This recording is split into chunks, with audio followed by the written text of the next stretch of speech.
A teacher demonstrates his experiment. The results are shown in figure 8. So this is the alkaline metals. We can see position of metal in water. It floats, sodium, and they all float. Movement of metal, slow, fast, very fast. Effervescence, that means bubbling. Lithium slowly effervesces, sodium a bit faster, and potassium very fast. Describe in detail how a teacher would demonstrate this experiment safely, showing how the results give the order of reactivity. So if you take your time to just think this one through, it's actually quite an easy one to get full marks on. You're just thinking about safety. You've seen this experiment in a lab. I'm sure you've seen the one where the teacher puts various metals, alkaline metals, into water, and you get these reactions. You seldom see that one, but potassium, you always see that lilac flame.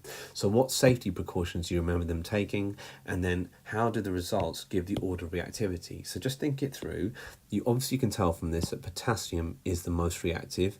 Why? Because it's producing the most bubbles, it's moving the fastest. The floating doesn't really tell you much about the reactivity because they all do that.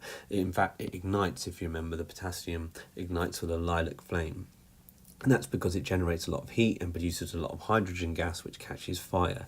These others produce less hydrogen gas and less heat, so it doesn't catch fire as often. So let's have a look. Firstly, the method. You need a large container, so you're having to describe how the teacher would demonstrate this experiment. Large container of water. Remove metals with tongs, so that's about safety, not touching them. Teacher wears gloves and goggles and uses a safety screen. Again, safety here, safety screen. Cut small pieces of metal, so you don't want large pieces, although students always say, can you cut a large piece? But actually we shouldn't do that for safety reasons. Class kept away from the reaction. Obviously, if you're demonstrating to students, your safety is very important to us, so we keep you far away from the reaction.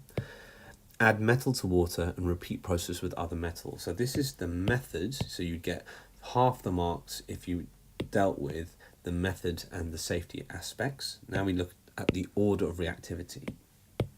Order. Potassium is the most reactive as it moves fastest and produces the most bubbles of hydrogen gas. We get that from the table alone.